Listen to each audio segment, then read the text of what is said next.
Arthurian mythos, also Morgana Le Fay and all that. Um, well, I'm on page 202. Sandy, Corey, is the uh, she's not exactly a princess. She's some sort of royalty who appeared in King Arthur's court and gave a quest, and that quest was put directly on the boss's shoulders.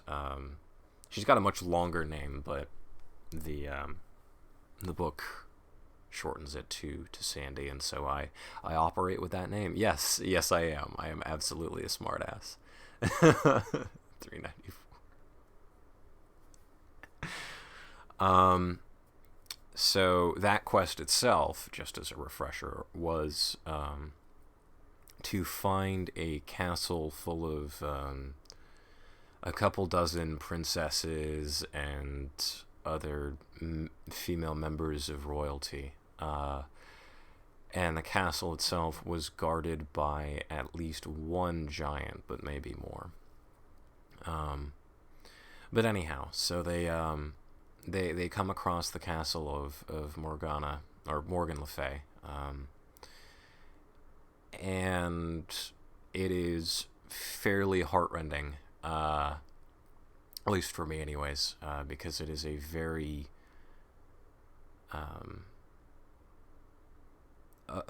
incendiary indictment of the ways in which laws can be ignored, or the ways in which unjust laws can so significantly serve to the detriment of the innocents. There was one person who had been imprisoned for 30-something years because he called Morgan Le Fay's hair red. The crime there being that when you reach a certain social status, it's auburn. It's no longer red. Other people were in there. There was a couple that was in there because a woman had refused to give her virginity to some lord as part of a there's this or at least there was, not anymore, thank goodness. There was this trend of when you get married, basically the lord has dibs. There is no difference in the terminology of red versus auburn. It's a total I think there might be some sort of social difference in that red might have negative connotations while auburn might not. Of course, it could also just be an elitism thing. But anyhow, so the lady had refused to engage in the this tradition of lord, and this is as crudely as I can put it, and I'm doing that for a reason because I consider it crude, but she refuses to engage with this lord has dibs sort of thing, and her betrothed, her husband, is of the same mindset, and so they throw the lord out, and because this lord was a friend of Morgan Le Fay's, and he didn't have the room to imprison them, she kept them something like 50 feet apart, and there's a scene where they're brought back together and they just don't even recognize one another. It's very painful. It's in the VOD. You can, according to Rachel, who was here yesterday for that, you could definitely hear it.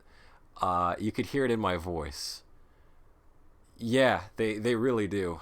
They really do throughout the whole man. So there's that, and the boss ends up freeing pretty much all of her prisoners on the grounds that he's the representative of King Arthur, And this is coming down from the top. King Arthur is saying that these prisoners have to go free, but of course it's just him. After that fairly heart-rending sequence, they finally come across the castle that Sandy has been hyping up so much. And it turns out it is a pig pen. It is literally a pigsty. The princesses and other, the princesses and the duchesses and all of these female members of royalty that Sandy had been talking about, it's just a bunch of pigs. The giants are a couple of farmers. And Sandy, not intending to, be mischievous, legitimately believed this, and was under the impression that, oh, well, clearly this area is under an enchantment that makes you, the boss, see this as a pig pen, and et cetera, et cetera. So the boss goes and buys all of the pigs, freeing them from the giants, and they herd these pigs over to some rando's castle and effectively just leave them there. It's kind of complicated, but essentially the idea is that, oh, well, these people they're seeing all of these wonderful visiting dignitaries.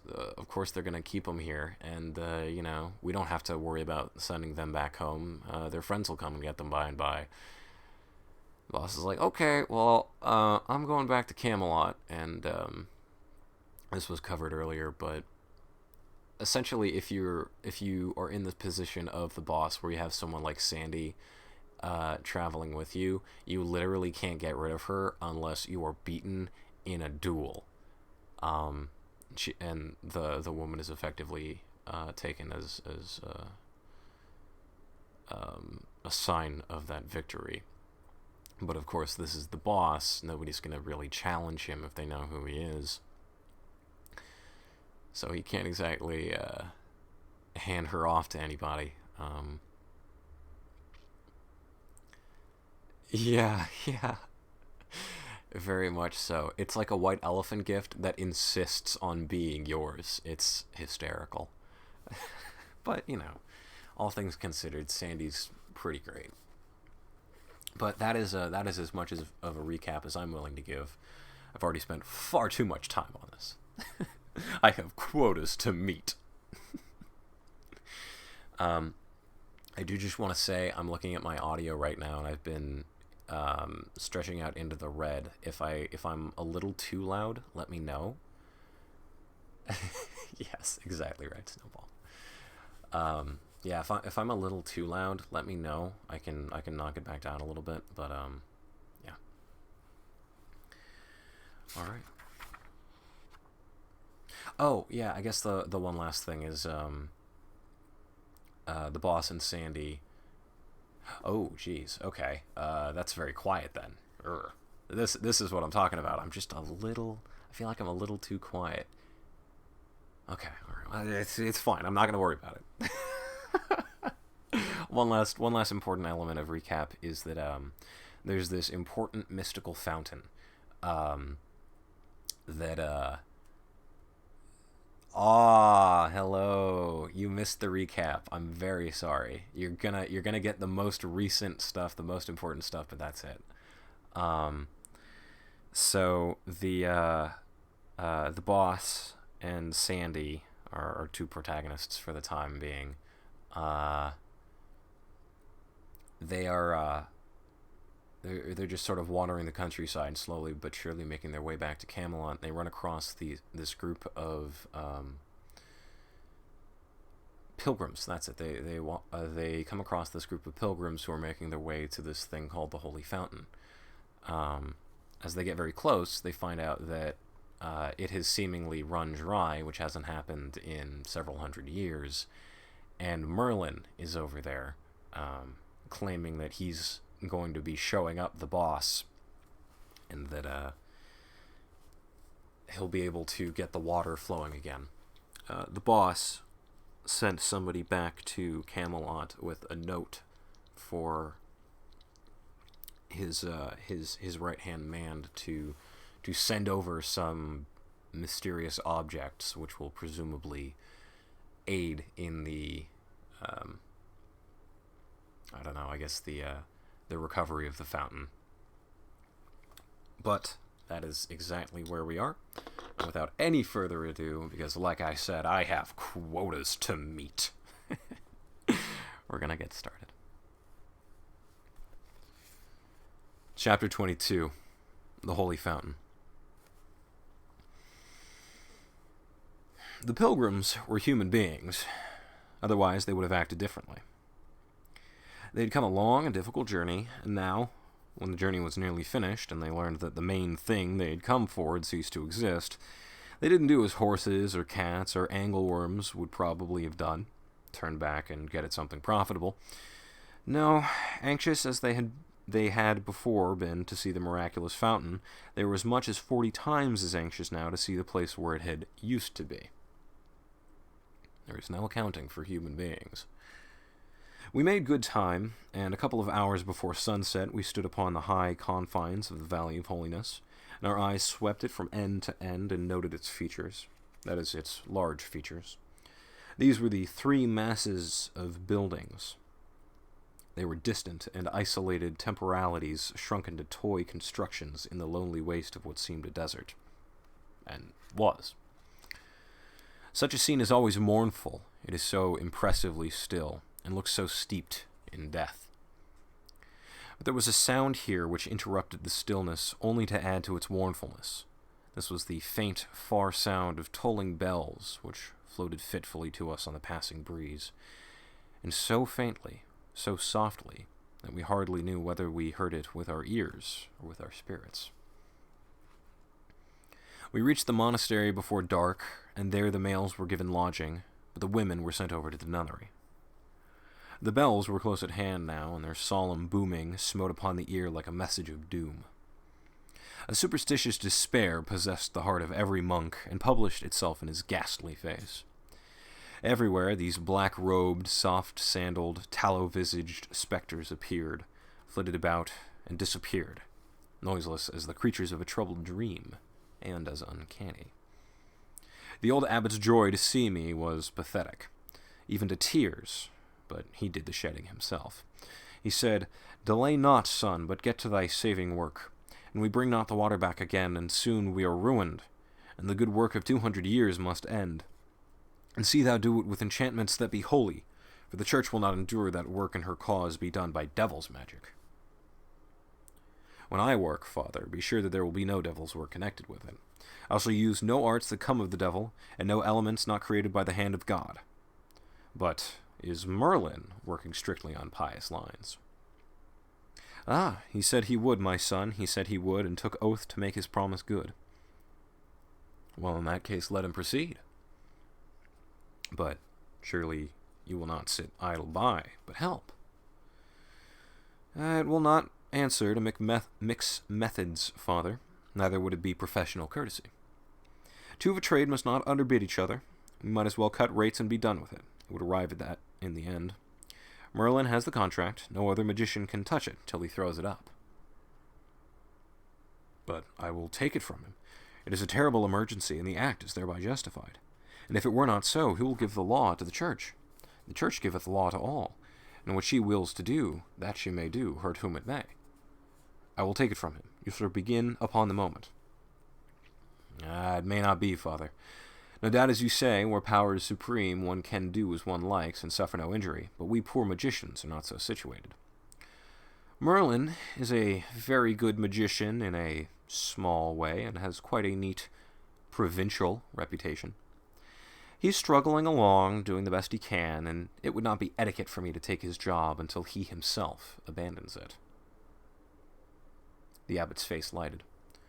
Ah, that is simple. There are ways to persuade him to abandon it. No, no, father, it skills not, as these people would say. If he were persuaded against his will, he would load that well with a malicious enchantment which would balk me until I found out its secret. It might take a month. I could set up a little enchantment of mine which I call the telephone, and he could not find out its secret in 100 years. Yes, you perceive he might block me for a month. Would you like to risk a month in a dry time like this? A month. The mere thought of it maketh me to shudder. Have it thy way, my son, but my heart is heavy with this disappointment. Leave me, and let me wear my spirit with weariness and waiting, even as I have done these 10 long days, counterfeiting thus the thing that is called rest, prone body making outward sign of repose where inwardly is none. Of course, it would have been best all round for Merlin to waive etiquette and quit and call it half a day, since he would never be able to start that water, for he was a true magician of the time, which is to say, the big miracles, the ones that gave him his reputation, always had the luck to be performed when nobody but Merlin was present. He couldn't start this well with all this crowd around to see. A crowd was as bad for a magician's miracle in that day as it was for a spiritualist's miracle in mine. There was sure to be some skeptic on hand to turn up the gas at the crucial moment and spoil everything. But I did not want Merlin to retire from the job until I was ready to take hold of it effectively myself. I could not do that until I got my things from Camelot, and that would take 2 or 3 days. My presence gave the monks hope and cheered them up a good deal, insomuch that they ate a square meal that night for the first time in 10 days. As soon as their stomachs had been properly reinforced with food, their spirits began to rise fast. When the mead began to go round, they rose faster. By the time everybody was half seas over, the holy community was in good shape to make a night of it. So, we stayed by the board and put it through on that line. Matters got to be very jolly. Good old questionable stories were told that made the tears run down and cavernous mouths stand wide and the round bellies shake with laughter, and questionable songs were bellowed out in a mighty chorus that drowned the boom of the tolling bells. At last I ventured a story myself, and vast was the success of it. Not right off, of course, for the native of those islands does not as a rule dissolve upon the early applications of a humorous thing. But the 5th time I told it, they began to crack in places. The 8th time I told it, they began to crumble. At the 12th repetition, they fell apart in chunks, and at the 15th, they disintegrated, and I got a broom and swept them up. This language is figurative. Those islanders, well, they are slow pay at first in the matter of return for your investment of effort, but in the end, they make the pay of all other nations poor and small by contrast. I was at the well next day betimes. Merlin was there, enchanting away like a beaver, but not raising the moisture. He was not in a pleasant humor, and every time I hinted that perhaps this contract was a shade too hefty for a novice, he unlimbered his tongue and cursed like a bishop. French bishop of the Regency days, I mean. Matters were about as I expected to find them. The fountain was an ordinary well.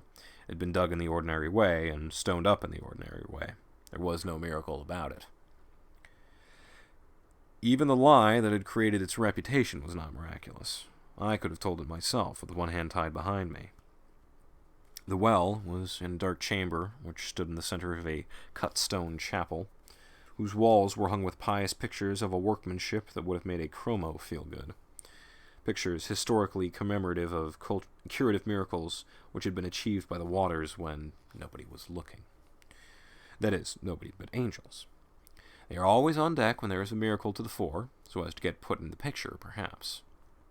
Angels are as fond of that as a fire company. Look at the old masters. The well chamber was dimly lighted by lamps. The water was drawn with a windlass and chain by monks and poured into troughs which delivered it into stone reservoirs outside in the chapel. When there was water to draw, I mean. And none but monks could enter the well chamber. I entered it, for I had temporary authority to do so by courtesy of my professional brother and subordinate. But he hadn't entered it himself. He did everything by incantations. He never worked his intellect. If he had stepped in there and used his eyes instead of his disordered mind, he could have cured the well by natural means, and then turned it into a miracle in the customary way. But no, he was an old numbskull, a magician who believed in his own magic, and no magician can thrive who is handicapped with a superstition like that. Oh, hold on.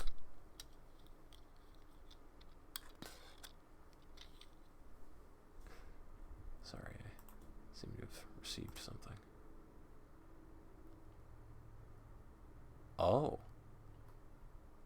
Well, very good new emotes.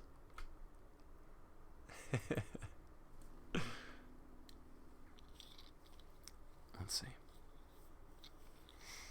I had an idea that the well had sprung a leak, that some of the wall stones near the bottom had fallen and exposed fissures that allowed the water to escape.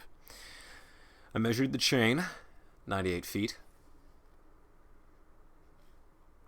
Then I called in a couple of monks, locked the door, took a candle, and made them lower me in the bucket. When the chain was all paid out, the candle confirmed my suspicion. A considerable section of the wall was gone, exposing a good fissure. Or a good big fissure. I almost regretted that my theory about the well's trouble was correct, because I had another one that had a showy point or two about it for a miracle. I remembered that in America, many centuries later, when an oil well ceased to flow, they used to blast it out with a dynamite torpedo. If I should find this well dry and no explanation of it, I could astonish these people most nobly by having a person of no especial value drop a dynamite bomb into it. It was my idea to appoint Merlin. However, it was plain that there was no occasion for the bomb. One cannot have everything the way he would like it. Man has no business to be depressed by disappointment anyway. He ought to make up his mind to get even. And that is what I did. I said to myself, I am in no hurry. I can wait. That bomb will come good yet. And it did, too. This is my stream. My stream. I'm allowed to get as sidetracked as I want, ma'am.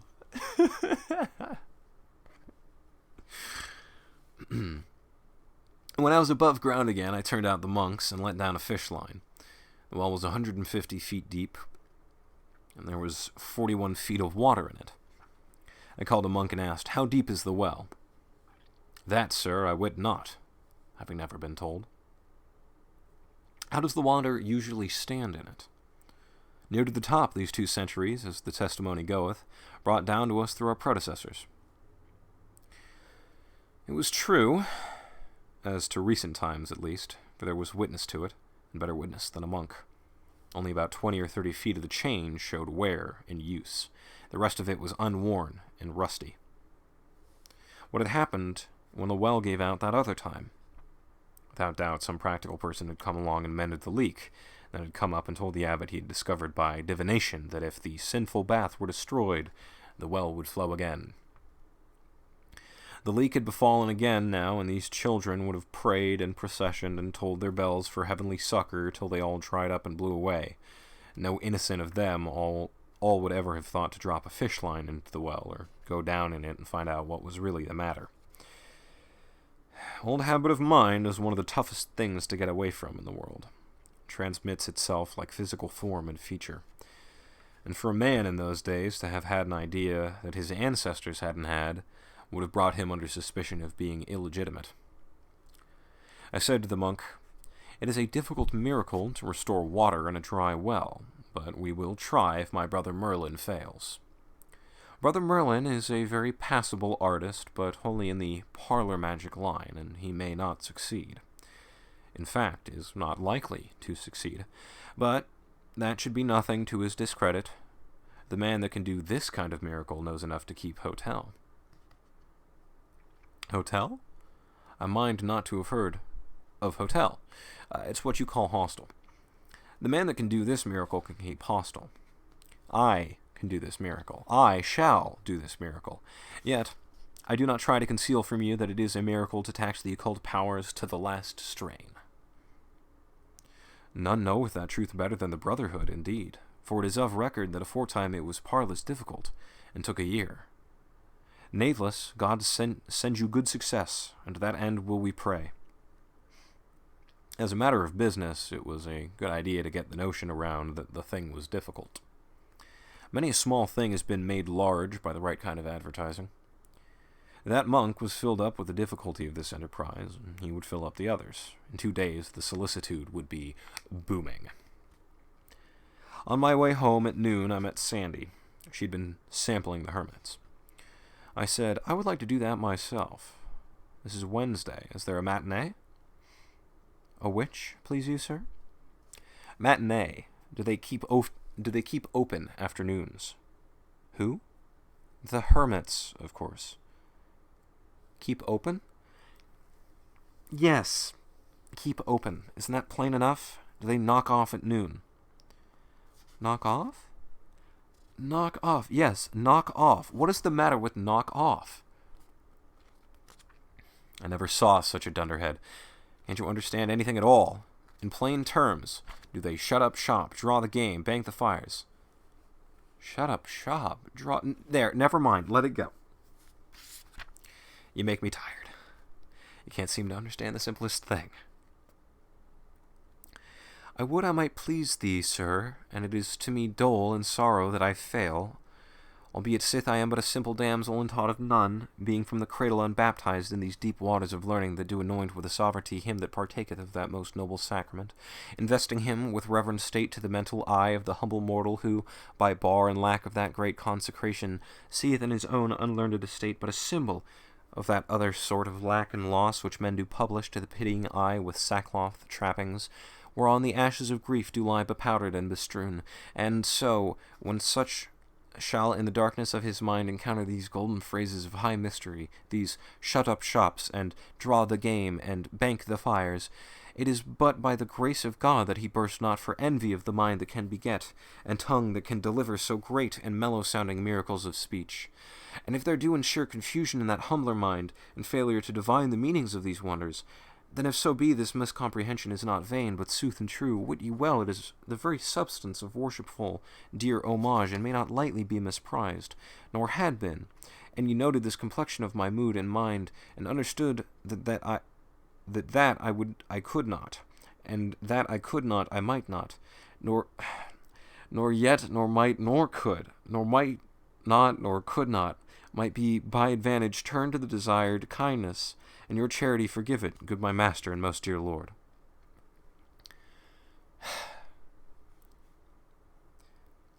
I couldn't make it all out, that is, the details, but I got the general idea, and enough of it, too, to be ashamed. It was not fair to spring those 19th century technicalities upon the untutored infant of the 6th, and then rail at her because she couldn't get their drift. And when she was making the honest best drive at it, she could, too, and no fault of hers that she couldn't fetch the home plate. And so I apologized. And we meandered pleasantly away toward the hermit holes in sociable converse together, and better friends than ever. I was gradually coming to have a mysterious and shuddery reverence for this girl. For nowadays, whenever she pulled out from the station and got her train fairly started on one of those horizonless transcontinental sentences of hers, it was borne in upon me that I was standing in the awful presence of the mother of the German language. I was so impressed with this that sometimes, when she began to empty one of those sentences on me, I unconsciously took the very attitude of reverence and stood uncovered. And if words had been water, I had been drowned, sure. She had exactly the German way. Whatever was in her mind to be delivered, whether a mere remark, or a sermon, or a cyclopedia, or the history of a war, she would get it into a single sentence, or die. Whenever the literary German dives into a sentence, that is the last you are going to see of him till he emerges on the other side of his Atlantic with his verb in his mouth. Seems to be a lot of talking going on. Hold on. How deep is your well?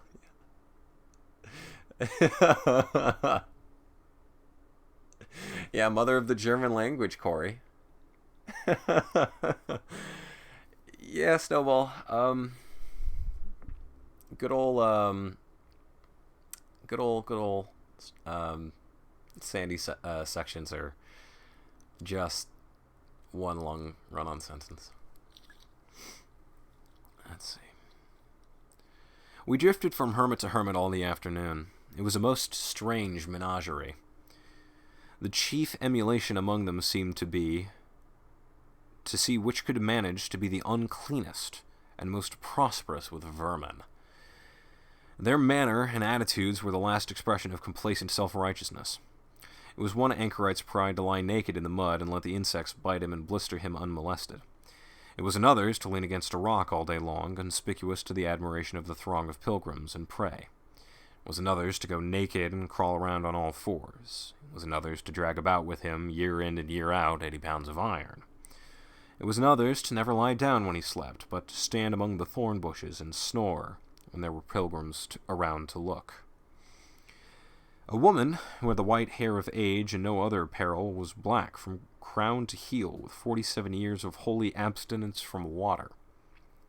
Groups of gazing pilgrims stood around all and every of these strange objects, lost in reverent wonder and envious of the fleckless sanctity which these pious austerities had won for them from an exacting heaven.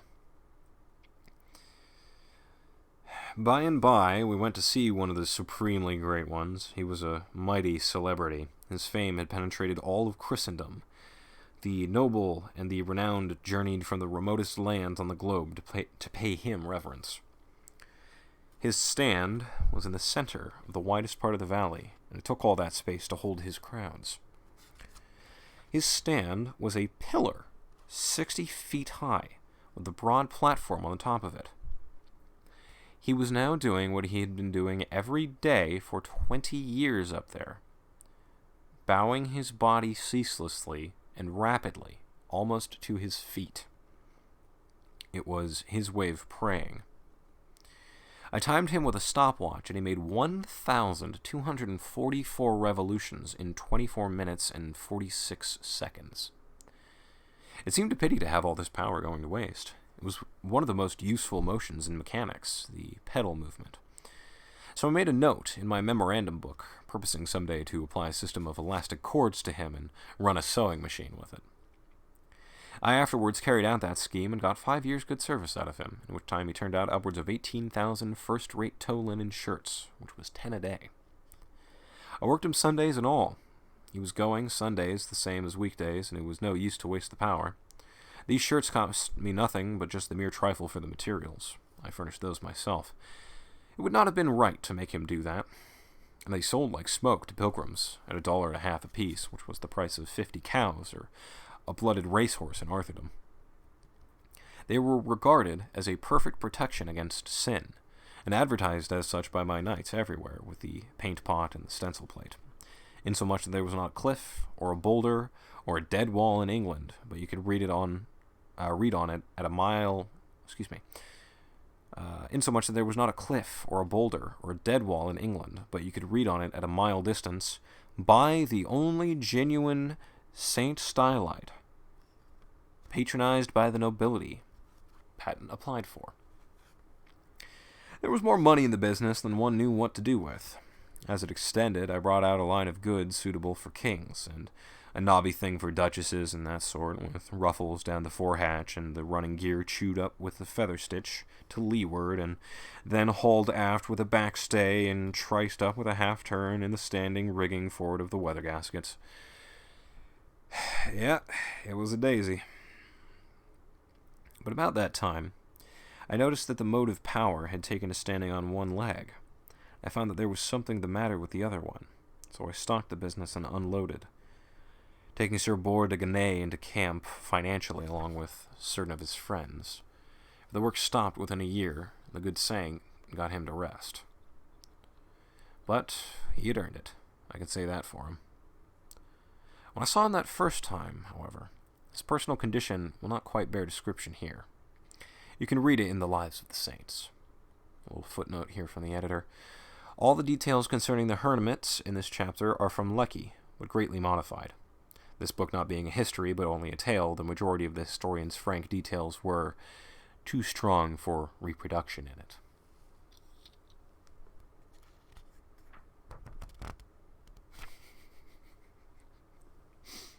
What does she drink? Nothing. She drinks nothing. No liquids go anywhere near this old lady. Oh, hey, Clamo. How's it going, dude? Oh, man. You know, just strap some rubber bands to your local bendy man and make a sewing machine with him. Chapter 23. Restoration of the Fountain. Saturday, noon, I went to the well and looked on a while. Merlin was still burning smoke powders, and pawing at the air, and muttering gibberish as hard as ever, but looking pretty downhearted. For, of course, he had not started even a precipitation in that well yet. Finally, I said, "How does the thing promise by this time, partner?" "Behold, I am even now busied with trial of the powerfulest enchantment known to the princes of the occult arts in the lands of the East, and it fail me not can avail. Peace until I finish." He raised a smoke this time that darkened all the region and must have made matters uncomfortable for the hermits, for the wind was blowing their way. And it rolled down over their dens in a dense and billowy fog. He poured out volumes of speech to match, and contorted his body and sawed the air with his hands in a most extraordinary way. At the end of 20 minutes, he dropped down panting and about exhausted. Now arrived the abbot and several hundred monks and nuns, and behind them a multitude of pilgrims and a couple of acres of foundlings, all drawn by the prodigious smoke, and all in a grand state of excitement. The abbot inquired anxiously for results.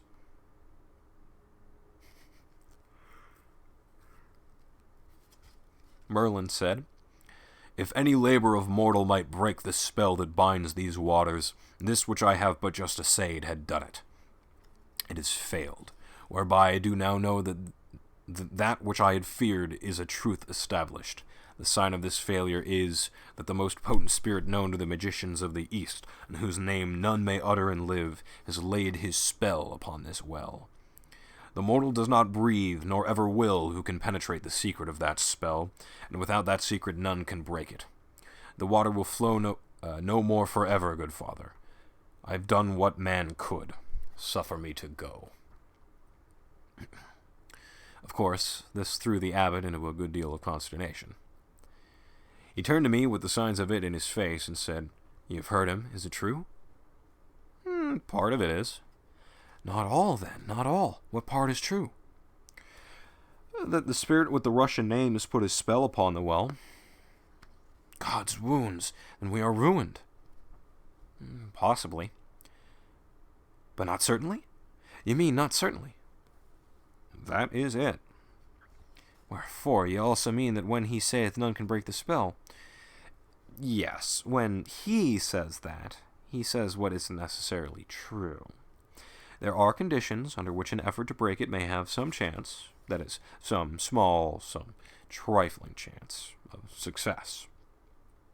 "The conditions?" "Oh, they are nothing difficult. Only these. I want the well and the surroundings for the space of half a mile entirely to myself from sunset today until I remove the ban, and nobody allowed to cross the ground but by my authority."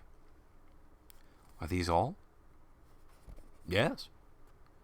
"And you have no fear to try?" "Oh, none. One may fail, of course, and one may also succeed. One can try, and I am ready to chance it. I have my conditions." "These and all others ye may name. I will issue commandment to that effect." "Wait," said Merlin, with an evil smile. "You wit that he that would break this spell must know that spirit's name." "Yes, I know his name." "And wit you also that to know it skills not of itself, but you must likewise pronounce it? Ha ha! Knew ye that?" "Yes, I knew that too." "You had that knowledge. Art a fool? Are you minded to utter that name and die?" "Utter it? Certainly. I would utter it if it was Welsh." "You're a dead man, then. And I go to tell Arthur." "That's all right. Take your gripsack and get along. The thing for you to do is to go home and work the weather, John W. Merlin. It was a home shot, and it made him wince, for he was the worst weather failure in the kingdom. Whenever he ordered up the danger signals along the coast, there was a week's dead calm, sure. Every time he prophesied fair weather, it rained brickbats. But I kept him in the Weather Bureau right along to undermine his reputation. However, that shot raised his bile, and instead of starting home to report my death, he said he would remain and enjoy it. My two experts arrived in the evening and pretty well fagged, for they had traveled double tides. They had pack mules along and had brought everything I needed. Tools, pump, lead pipe, Greek fire, sheaves of big rockets, Roman candles, colored fire sprays, electric apparatus, and a lot of sundries. Everything necessary for the stateliest kind of a miracle. They got their supper and a nap, and about midnight we sallied out through a solitude so wholly vacant and complete that it quite overpassed the required conditions. We took possession of the well and its surroundings. My boys were experts in all sorts of things, from the stoning up of a well to the constructing of a mathematical instrument. An hour before sunrise we had that leak mended in ship-shape fashion, and the water began to rise. Then we stowed our fireworks in the chapel, locked up the place, and went home to bed. Before the noon mass was over, we were at the well again, for there was a deal to do yet, and I was determined to spring the miracle before midnight for business reasons. For whereas a miracle worked for the church on a weekday is worth a good deal, it is worth 6 times as much if you get it in on a Sunday. In 9 hours, the water had risen to its customary level. That is to say, it was within 23 feet of the top. We put in a little iron pump, one of the first turned out by my works near the Capitol.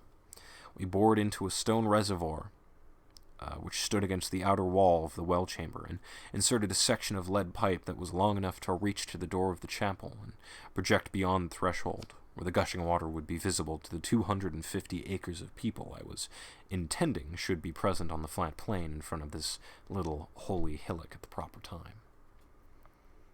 We knocked the head out of an empty hogshead and hoisted this hogshead to the flat roof of the chapel, where we clamped it down fast, poured in gunpowder till it lay loosely an inch deep on the bottom. Then we stood up rockets in the hogshead as thick as they could loosely stand. All the different breeds of rockets there are, and they made a portly and imposing sheaf, I can tell you. We grounded the wire of a pocket electrical battery in that powder. We placed a whole magazine of Greek fire on each corner of the roof, blue on one corner, Greek on another, red on another, and purple on the last, and grounded a wire in each. About 200 yards off, in the flat, we built a pen of scantlings, about 4 feet high, and laid planks on it, and so made a platform. We covered it with swell tapestries borrowed for the occasion, and topped it off with the abbot's own throne.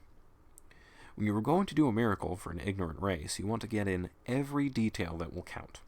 You want to make all the properties impressive to the public eye. You want to make matters comfortable for your head guest. Then you can turn yourself loose and play your effects for all they are worth. I know the value of these things, for I know human nature. You can't throw too much style into a miracle. It costs trouble and work and sometimes money, but it pays in the end. Well, we brought the wires to the ground at the chapel, and then brought them under the ground to the platform, and hid the batteries there. We put a rope fence 100 feet square around the platform to keep off the common multitude, and that finished the work. My idea was, doors open at 10:30, performance to begin at 11:25 sharp. I wished I could charge admission, but of course that wouldn't answer.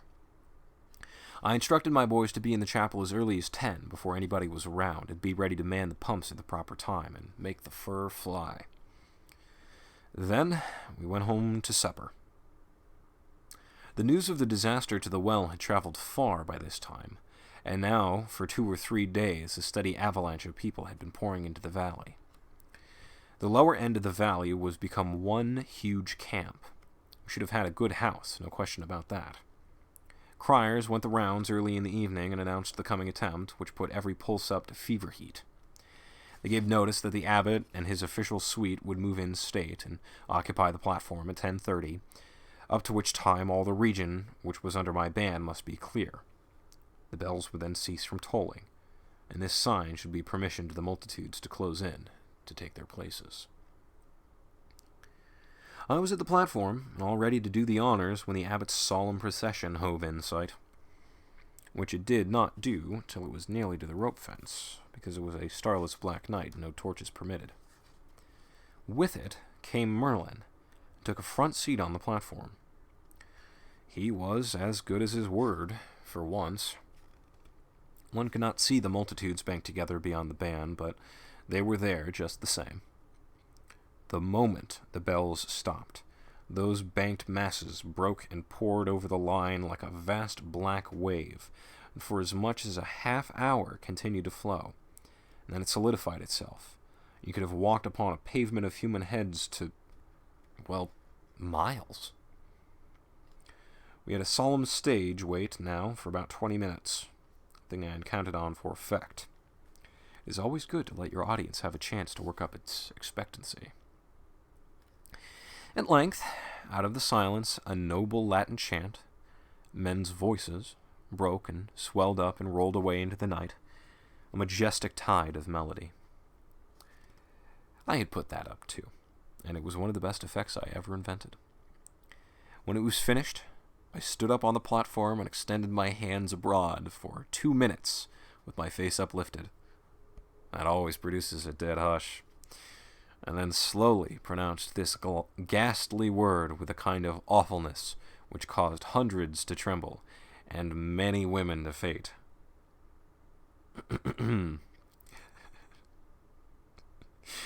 Konstantinopolitan ser dudel slackle spliefen machen Gellenschaft.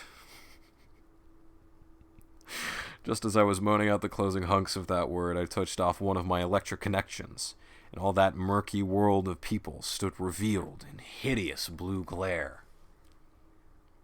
It was immense, that effect. Lots of people shrieked.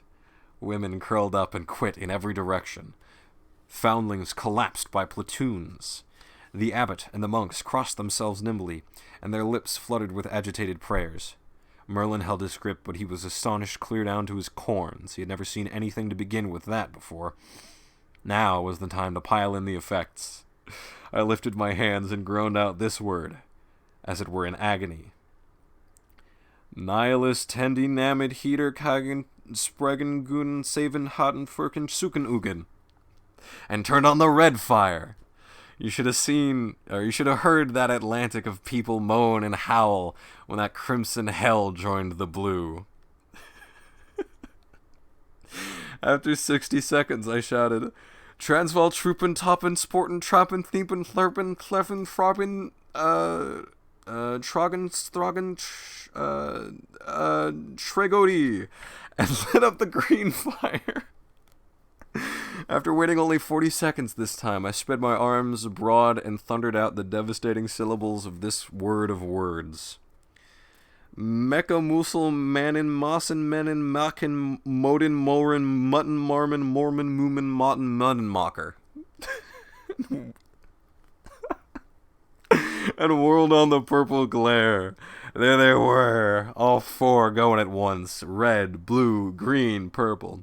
4 furious volcanoes pouring vast clouds of radiant smoke aloft, and spreading a blinding rainbowed noonday to the furthest confines of that valley.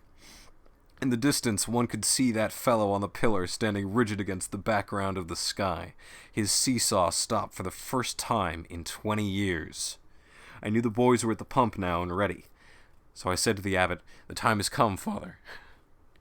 I am about to pronounce the dread name and command the spell to dissolve.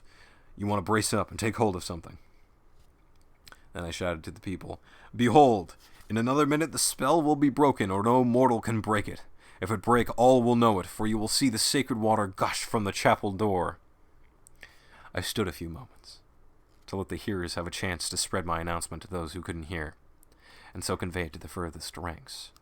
Then I made a grand exhibition of extra posturing and gesturing, and shouted, "Lo, I command the fell spirit that possesses the holy fountain to now disgorge into the skies all the infernal fires that still remain in him, and straightway dissolve his spell, and flee hence to the pit, there to lie bound 1,000 years. By his own tread name I command it, Bajigawillik! Then I touched off the hogshead of rockets. A vast fountain of dazzling lances of fire vomited itself toward the zenith with a hissing rush, and burst in mid-sky into a storm of flashing jewels. One mighty groan of terror started up from the massed people, then suddenly broke into a wild hosanna of joy, for there, fair and plain in the uncanny glare, they saw the freed water leaping forth. The old abbot could not speak a word, for tears and the chokings in his throat.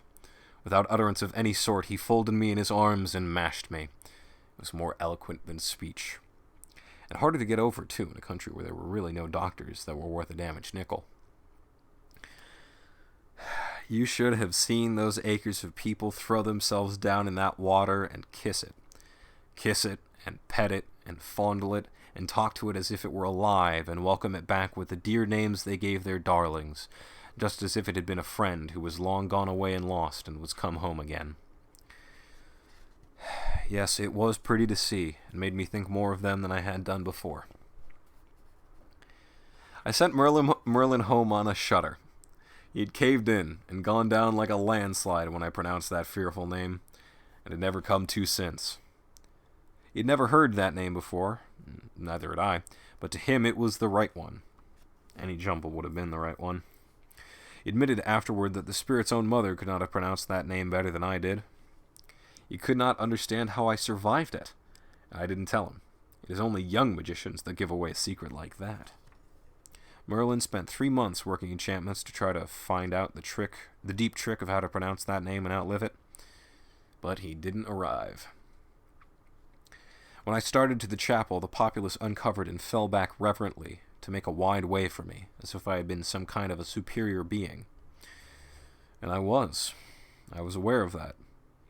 I took along a night shift of monks and taught them the mystery of the pump and set them to work, for it was plain that a good part of the people out there were going to sit up with the water all night. Consequently, it was but right that they should have all they wanted of it. To those monks, that pump was a good deal of a miracle itself. They were full of wonder over it, and of admiration, too, of the exceeding effectiveness of its performance. It was a great night, an immense night. There was reputation in it. I could hardly get to sleep for glorying over it. Oh, I love that chapter so much. Ugh, okay.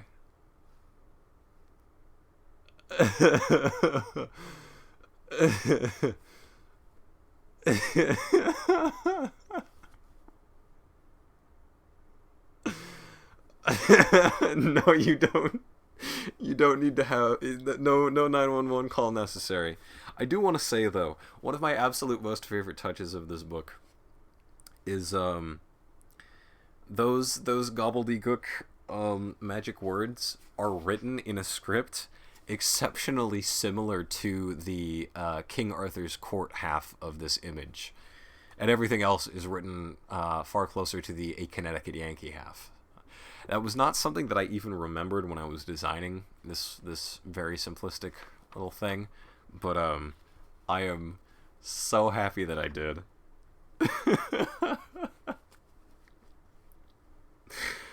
Oh, I love that chapter so much. I'm going to take a very quick BRB to go and get myself some water.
at the time, but yeah, Corey, I think you're gonna like this quite a bit.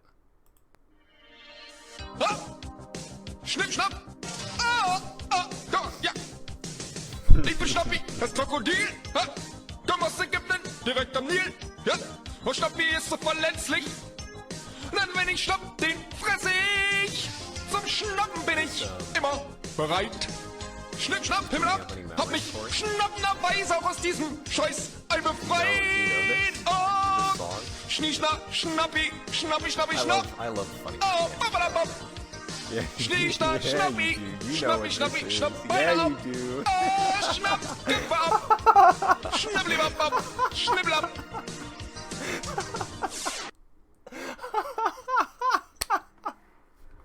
Oh, I'm so happy. Oh, all right. I gotta turn on my fan. It's getting too hot in here. Oh, absolutely, absolutely. I will send that to you after the stream is done. Just no, I will remember. You don't have to remind me. I was gonna say remind me, but no, I'm absolutely going to be sending that. I have a streamer that I watch who's Swedish, and he played that, and I was laughing to the point of tears, partially just because I found it funny, and partially because I was thinking to myself, oh, Corey needs to see this, because she's going to be able to get it.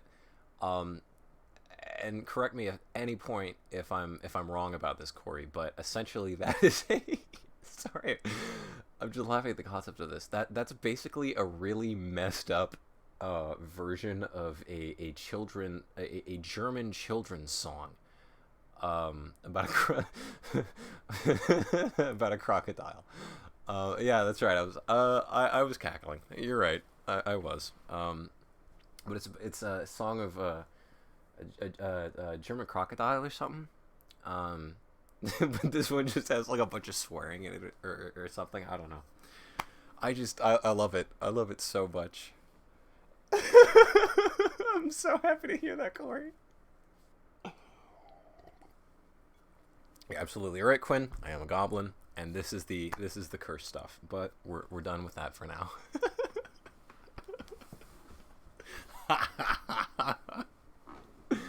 Oh man. Oh. All right.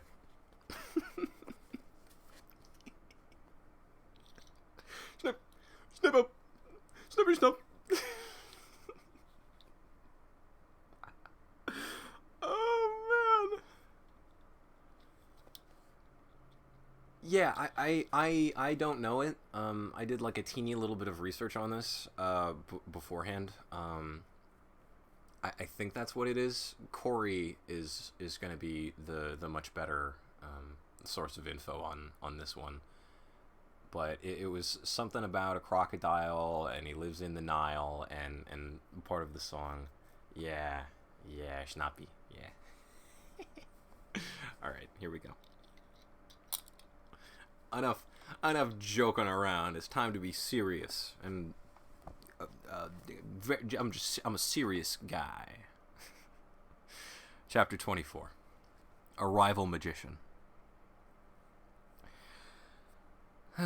My influence in the Valley of Holiness was something prodigious now. It seemed worthwhile to try to turn it to some valuable account. The thought came to me the next morning, and was suggested by my seeing one of my knights who was in the soap line come riding in. According to history, the monks of this place 2 centuries before had been worldly minded enough to want to wash. It might be there was a leaven of this unrighteousness still remaining. So I sounded a brother. Wouldn't you like a bath? He shuddered at the thought of the peril of it to the well. But he said with feeling, one needs not to ask that of a poor body who has not known that blessed refreshment sith that he was a boy. Would God I might wash me, but it may not be, fair sir, tempt me not, it is forbidden.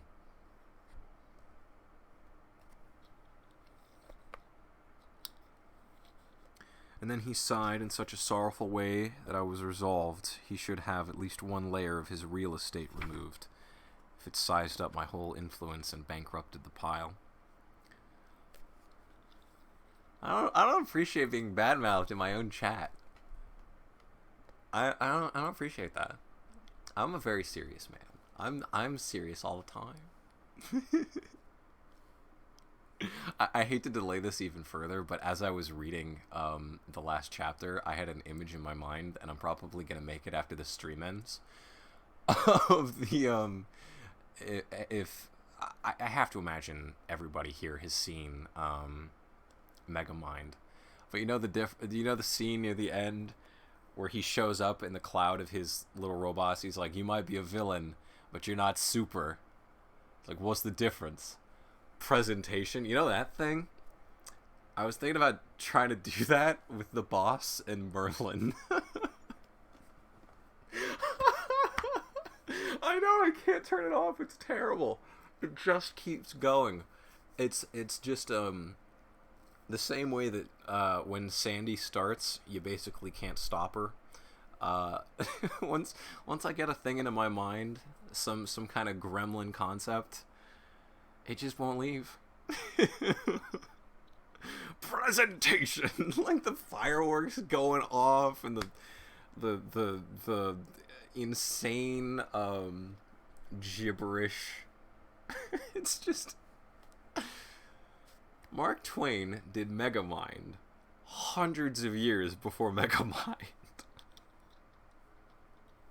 He's a trendsetter, ladies and gentlemen. Alright, where was I? And then he sighed in such a sorrowful way that I was resolved he should have at least one layer of his real estate removed, if it sized up my whole influence and bankrupted the pile.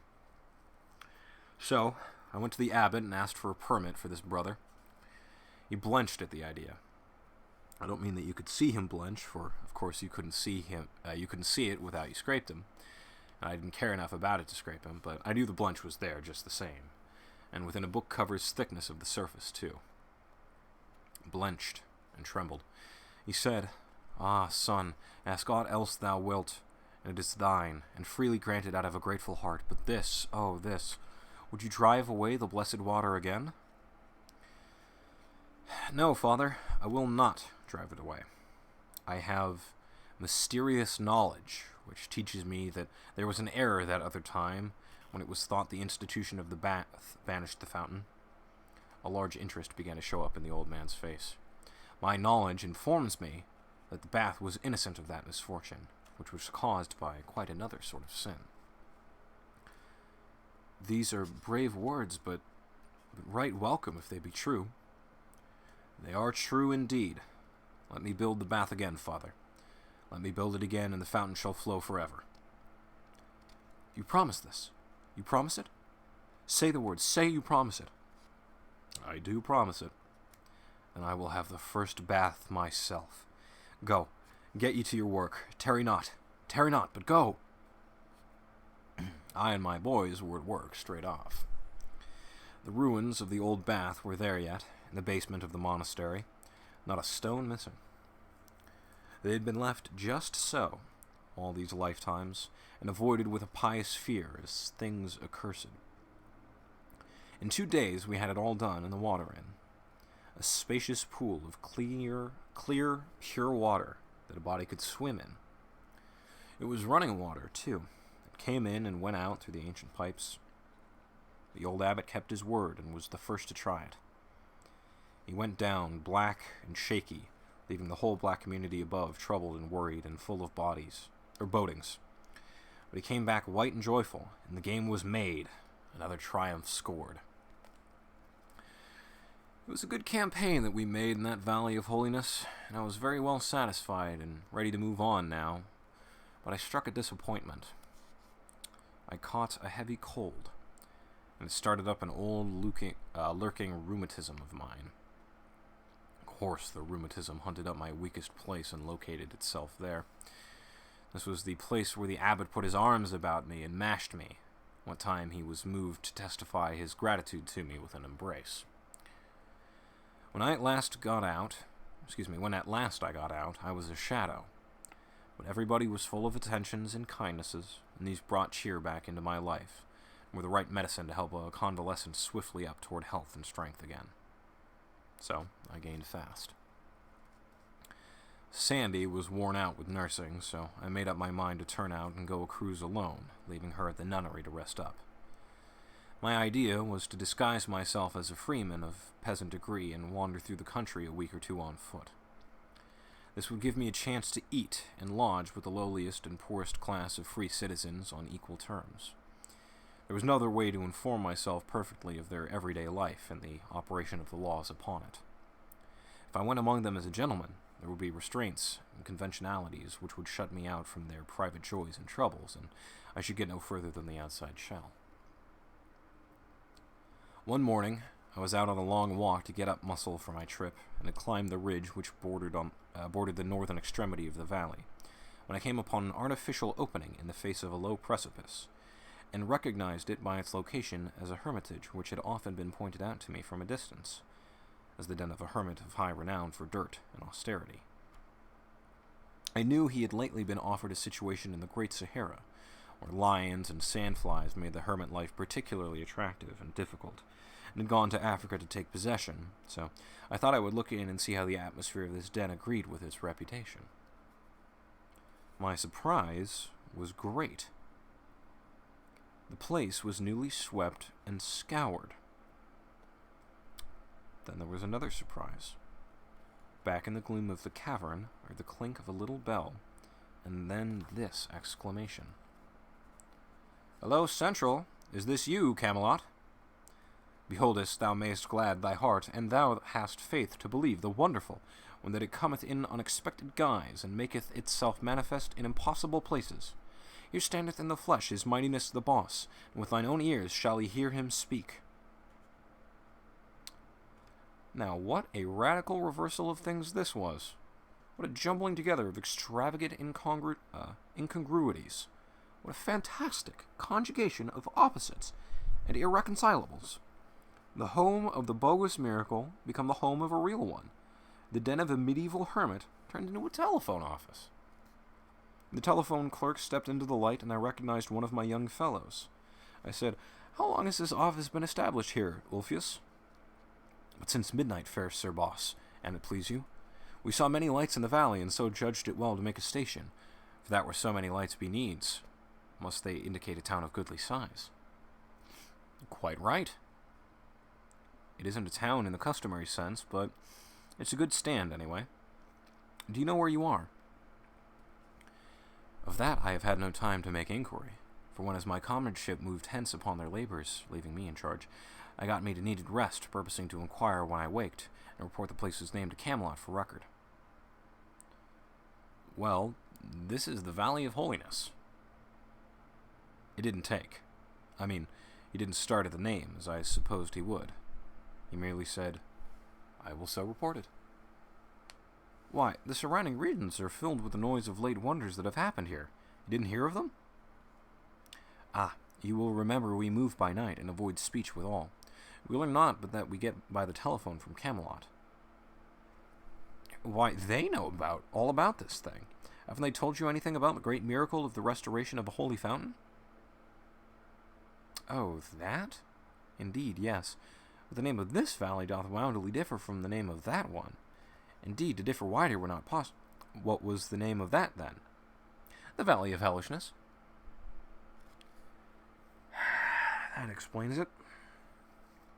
Confounded telephone, anyway. It is the very demon for conveying similarities of sound that are miracles of divergence from similarity of sense. But, no matter. You know the name of the place now. Call up Camelot." He did it, and had Clarence sent for.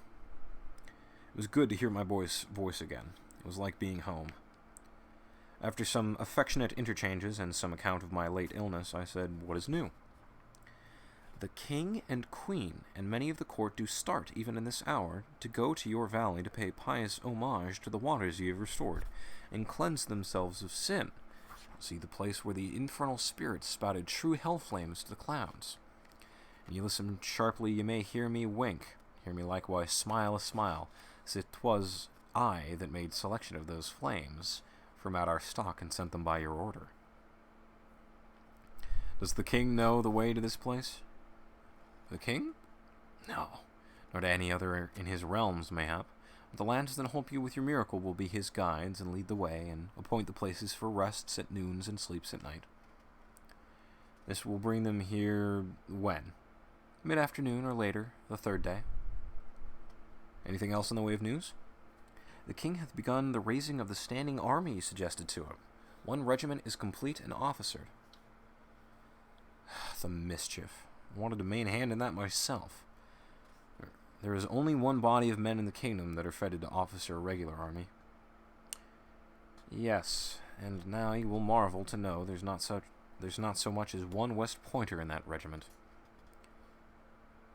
What are you talking about? Are you in earnest? It is truly as I have said. Why, this makes me uneasy. Who were chosen and what was the method? Competitive examination? Indeed, I know not of the method, but I know this. These officers be all of noble family, and are born... what is it you call it? Chuckleheads. There's something wrong, Clarence. Comfort yourself, then, for 2 candidates for a lieutenancy do travel hence with the king, young nobles both, and if you but wait where you are, you will hear them questioned. That is the news to the purpose. Or, excuse me. Oh, that's interesting. There's a typo in my copy. There's a closed quote that's missing. How interesting. That is news to the purpose. I will get 1 West Pointer in anyway. Mount a man and send him to that school with a message. Let him kill horses if necessary, but he must be there before sunset tonight, and say, there is no need. I've laid a ground wire to the school. Prithee let me connect you with it. It sounded good. In this atmosphere of telephones and lightning communication with distant regions, I was breathing the breath of life again after long suffocation. I realized then what a creepy, dull, inanimate horror this land had been to me all these years, and how I had been in such a stifled condition of mind as to have grown used to it almost beyond the power to notice it. I gave my order to the superintendent of the academy personally. I also asked him to bring me some paper and a fountain pen and a box or so of safety matches. I was getting tired of doing without these conveniences. I could have them now, as I wasn't going to wear armor anymore at present, and therefore could get at my pockets. When I got back to the monastery, I found a thing of interest going on. The abbot and his monks were assembled in the great hall, observing with childish wonder and faith the performances of a new magician, a fresh arrival. His dress was the extreme of the fantastic, as showy and foolish as the sort of thing a medicine man might wear. He was mowing and mumbling and gesticulating and drawing mystical figures in the air and on the floor. The regular thing, you know. He was a celebrity from Asia.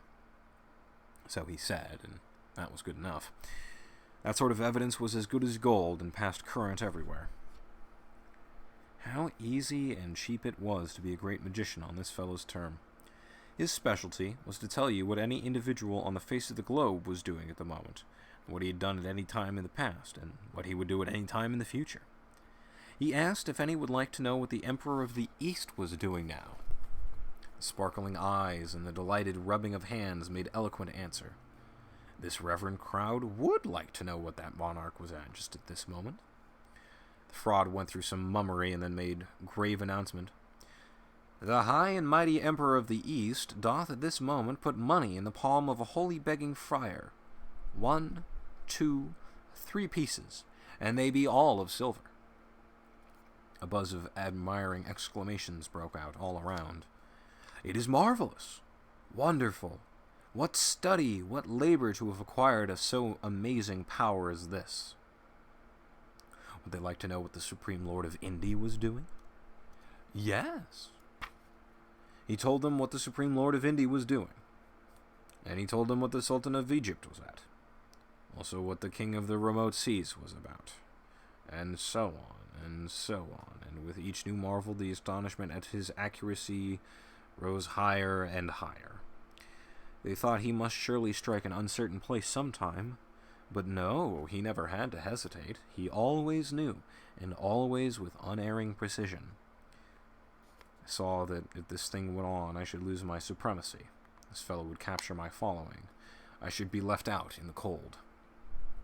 I must put a cog in his wheel, and do it right away, too. I said, "If I might ask, I should very greatly like to know what a certain person is doing." "Speak, and freely. I will tell you." "It will be difficult, perhaps impossible. My art knoweth not that word.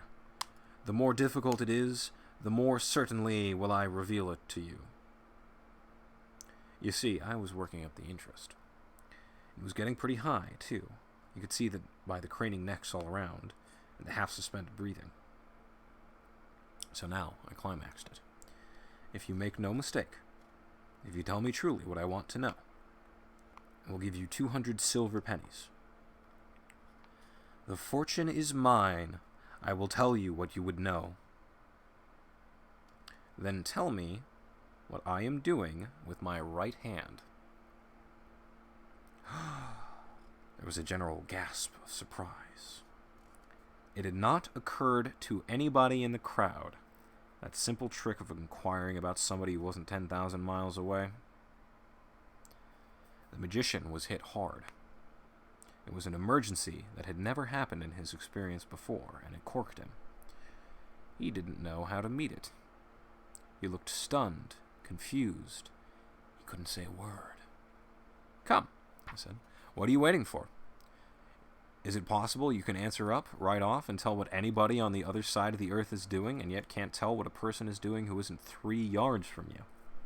Persons behind me know what I am doing with my right hand. They will endorse you if you tell correctly." He was still dumb. "Very well, I'll tell you why you don't speak up and tell. It is because you don't know. You, a magician. Good friends, this tramp is a mere fraud and a liar." This distressed the monks and terrified them. They were not used to hearing these awful beings called names, and they did not know what might be the consequence. There was a dead silence now. Superstitious bodings were in every mind. The magician began to pull his wits together, and when he presently smiled an easy, nonchalant smile, it spread a mighty relief around, for it indicated that his mood was not destructive. He said, "It has struck me speechless, the frivolity of this person's speech. Let all know, if perchance there be any who know it not, that enchanters of my degree deign not to concern themselves with the doings of any but kings, princes, emperors, them that be born in the purple, and them only. Had ye asked me what Arthur the great king is doing, it were another matter, and I had told ye. But the doings of a subject interest me not." "Oh." Excuse me, I'm choking. I'm choking on this malarkey. "Oh, I misunderstood you. I thought you said anybody, and so I supposed anybody included, well, anybody. That is, everybody. It doth. Anybody that is of lofty birth, and the better if he be royal." That it meseemeth might well be," said the abbot, who saw his opportunity to smooth things over and avert disaster. "For it were not likely that so wonderful a gift as this would be conferred for the revelation of the concerns of lesser beings than such as be born near to the summits of greatness. Our Arthur the king, would you know of him?" broke in the enchanter. "Most gladly, yea, and gratefully." Everybody was full of awe and interest again, right away, the incorrigible idiots. They watched the incantations absorbingly and looked at me with a "there now, what can you say to that?" air when the announcement came. "The king is weary with the chase, and lieth in his palace these 2 hours, sleeping a dreamless sleep." "God's benison upon him," said the abbot, and crossed himself. "May that sleep be to the refreshment of his body and his soul." "And so it might be, if he were sleeping," I said. "The king is not sleeping. The king rides. Here was trouble again. A conflict of authority. Nobody knew which of us to believe. I still had some reputation left.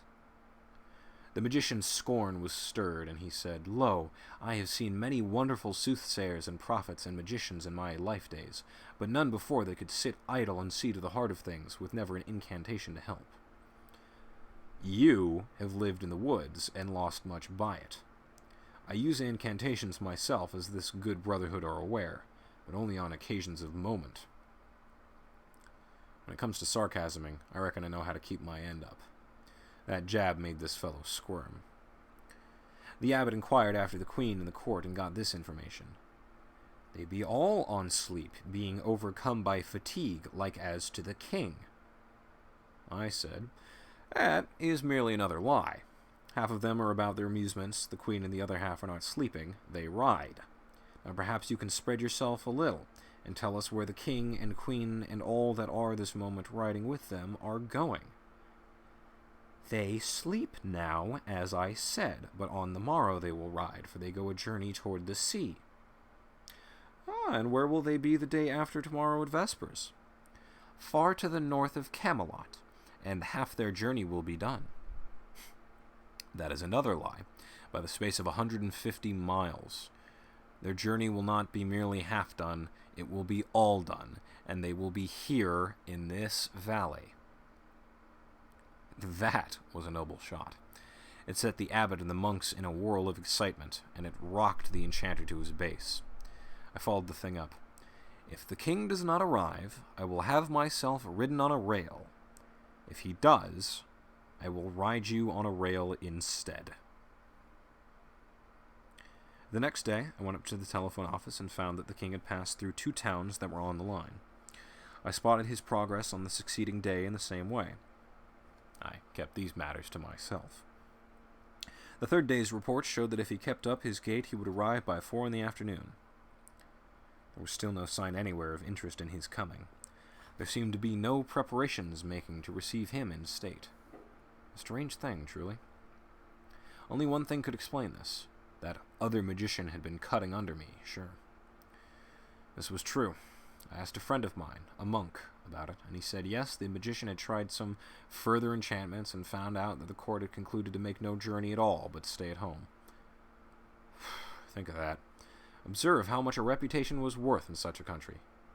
These people had seen me do the very showiest bit of magic in history, and the only one within their memory that had a positive value, and yet here they were, ready to take up with an adventurer who could offer no evidence of his powers but his mere unproven word. However, it was not good politics to let the king come without any fuss and feathers at all, so I went down and drummed up a procession of pilgrims and smoked out a batch of hermits and started them out at 2 o'clock to meet him. And that was the sort of state he arrived in. The abbot was helpless with rage and humiliation when I brought him out on a balcony and showed him the head of the state marching in, and never a monk on hand to offer him welcome, no stir of life or clang of joy bell to glad his spirit. He took one look and then flew to rouse out his forces. The next minute the bells were dinning furiously, and the various buildings were vomiting monks and nuns who went swarming in a rush toward the coming procession, and with them went that magician. And he was on a rail, too, by the abbot's order. His reputation was in the mud, and mine was in the sky again. Yes, a man can keep his trademark current in such a country, but he can't sit around and do it. He's got to be on deck and attending to business right along. I have no idea what people have been saying in chat, but I have some expectations.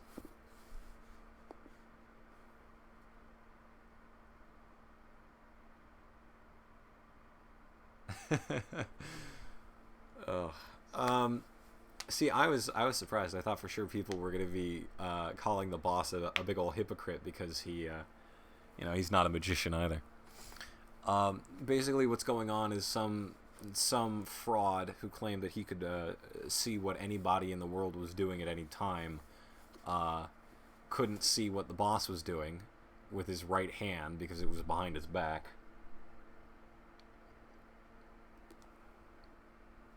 So he made up some malarkey about, I can only see what, fancy people have been doing. And then, of course, he obviously was just proven to be totally full of it. Alright. I'm gonna see how long this next chapter is, because if it's a hefty one, it might be the last one for today. Oh no, it's pretty short. Okay, so I got another couple of chapters in me. Chapter 25. A competitive examination. When the king traveled for change of air, or made a progress, or visited a distant noble whom he wished to bankrupt with the cost of his keep, part of the administration moved with him. It was a fashion of the time. The commission charged with the examination of candidates for posts in the army came with the king to the valley, whereas they could have transacted their business just as well at home. And although this expedition was strictly a holiday excursion for the king, he kept some of his business functions going just the same. He touched for the evil as usual. He held court in the gate at sunrise and tried cases, for he was himself chief justice of the king's bench. He shone very well in this latter office. He was a wise and humane judge, and he clearly did his honest best and fairest, according to his lights. That is a large reservation. His lights, his rearing, often colored his decisions. Whenever there was a dispute between a noble, a gentleman, and a person of lower degree, the king's leanings and sympathies were for the former class always, whether he suspected it or not. It was impossible that they should be otherwise. The blunting effects of slavery upon the slaveholder's moral perceptions are known and conceded the world over. And a privileged class, an aristocracy, is but a band of slaveholders under another name. This has a harsh sound, and yet should not be offensive to any, even to the noble himself, unless the fact itself be an offense. The statement simply formulates a fact.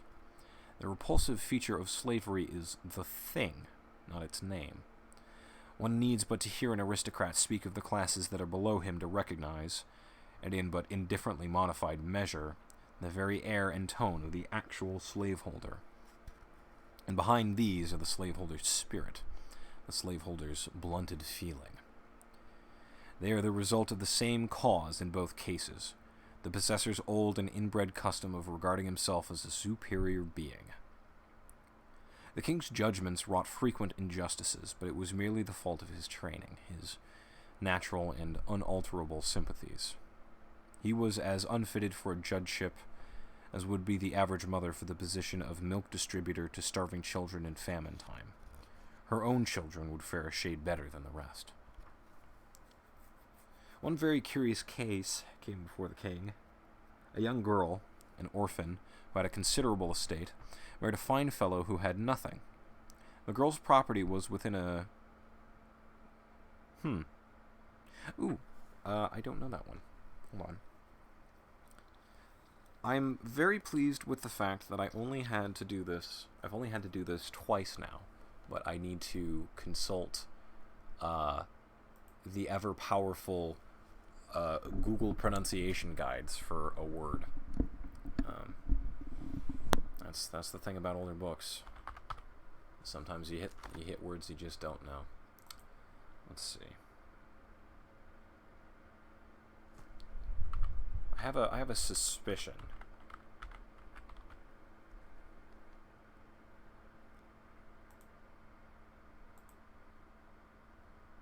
Well, that can't possibly be right. It's not Segnori. That's got to be some kind of... We looked at all of the parts and we concluded that this might be how it's pronounced. Hold on.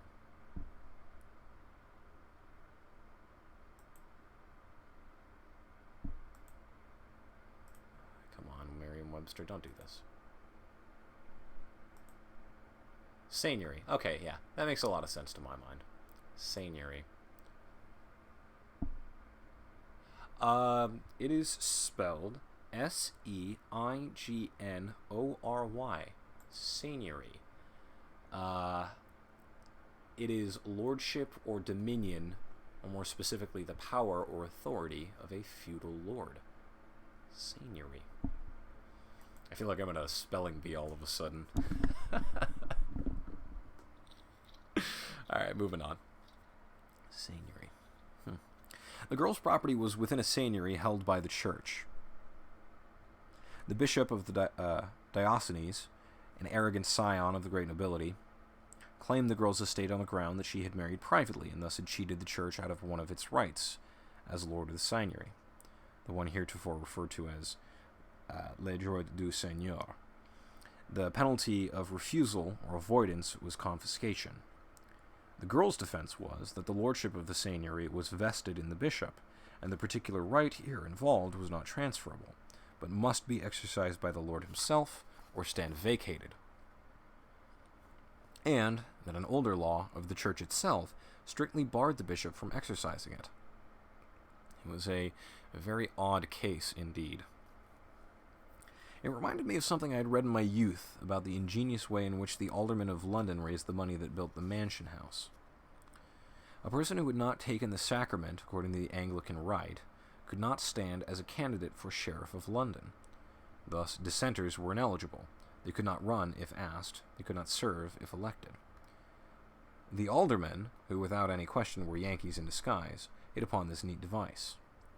They passed a bylaw imposing a fine of £400, euro symbol is different, of £400 upon anyone who should refuse to be a candidate for sheriff, and a fine of £600 upon any person who, after being elected sheriff, refused to serve. Then they went to work and elected a lot of dissenters, one after another, and kept it up until they had collected £15,000 in fines. And there stands the stately Mansion House to this day, to keep the blushing citizen in mind of a long past and lamented day when a band of Yankees slipped into London and played games of the sort that has given their race a unique and shady reputation among all truly good and holy peoples that be in the earth.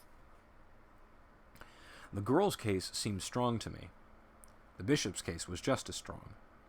I did not see how the king was going to get out of this hole, but he got out. I append his decision.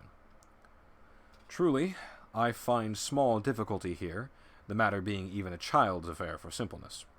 And the young bride had conveyed notice, as in duty bound, to her feudal lord and proper master and protector the bishop, she had suffered no loss, for the said bishop could have got a dispensation making him, for temporary conveniency, eligible to the exercise of his said right, and thus would she have kept all she had.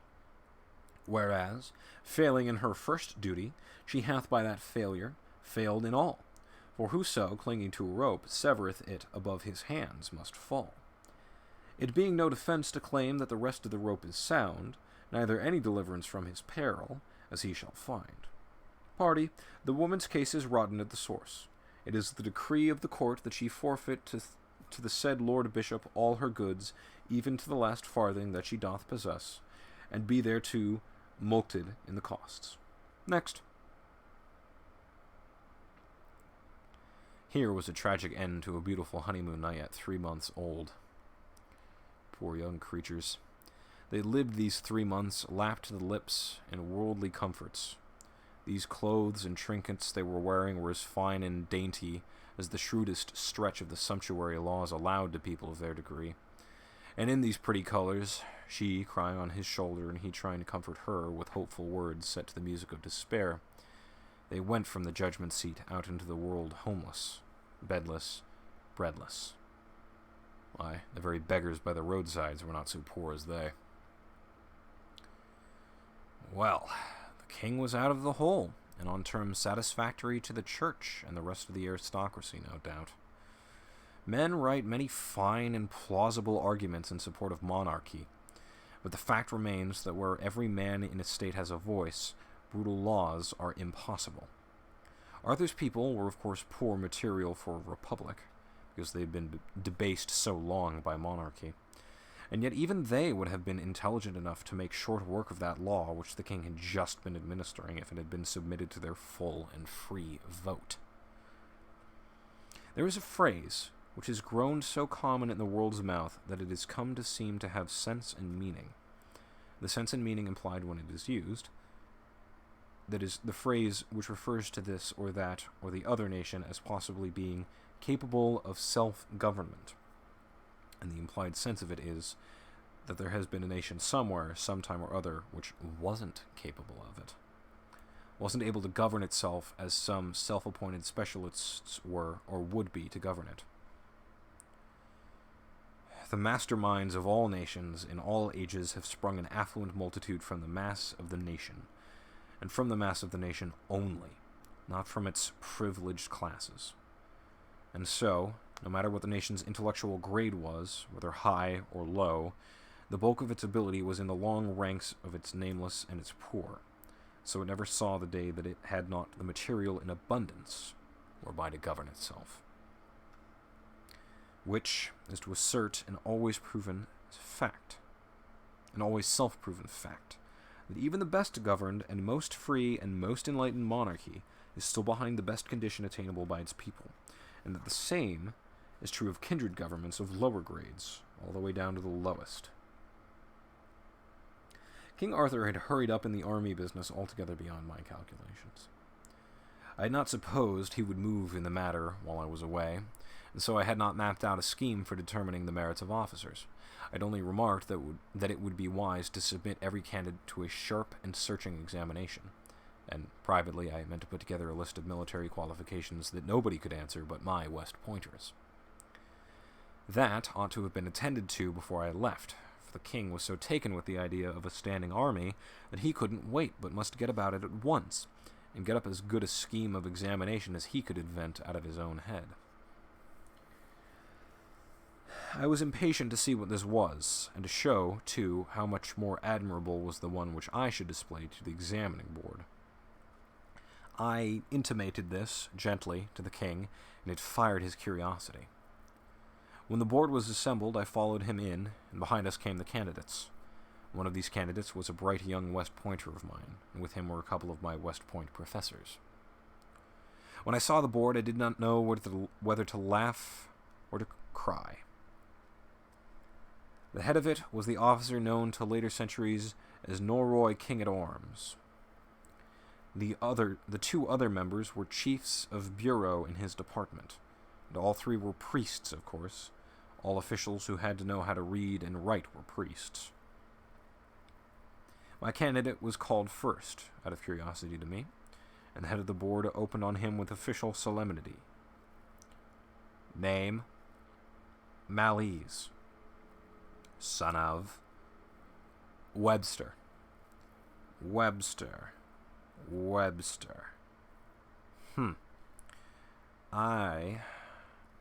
My memory faileth to recall the name. Condition: Weaver. Weaver? God help us. The king was staggered, from his summit to his foundations. One clerk fainted, and the others came near it. The chairman pulled himself together and said indignantly, "It is sufficient. Get you hence." But I appealed to the king.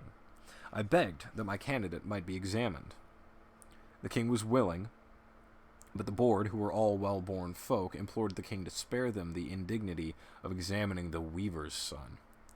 I knew they didn't know enough to examine him anyway, so I joined my prayers to theirs, and the king turned the duty over to my professors. I had had a blackboard prepared, and it was put up now, and the circus began.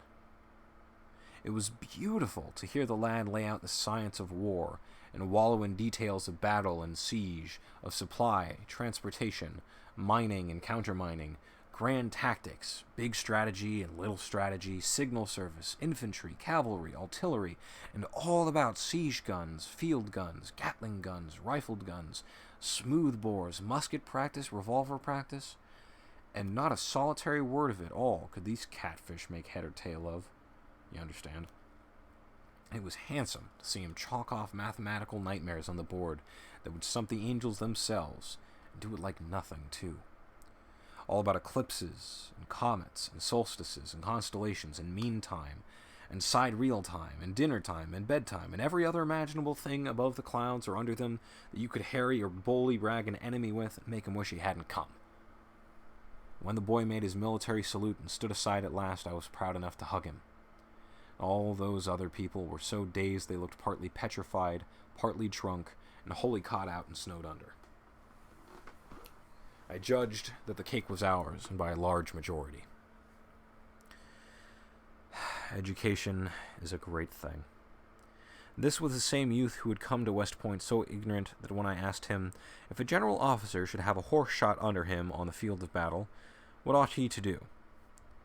Answered up naively and said, "Get up and brush himself?" One of the young nobles was called up now. I thought I would question him a little myself. I said, "Can your lordship read?" His face flushed indignantly, and he fired this at me. "Takest me for a clerk? I trow I am not of a blood that answer the question." He crowded his wrath down and made out his answer. "No." "Can you write?" He wanted to resent this, too, but I said, "You will confine yourself to the questions and make no comments. You are not here to air your blood or your graces, and nothing of the sort will be permitted. Can you write?" "No." "Do you know the multiplication table?" "I wit not what you refer to." "How much is 9 times 6? "It is a mystery that is hidden from me by reason that the emergency requiring the fathoming of it hath not in my life days occurred, and so not having no need to know this thing, I abide barren of the knowledge."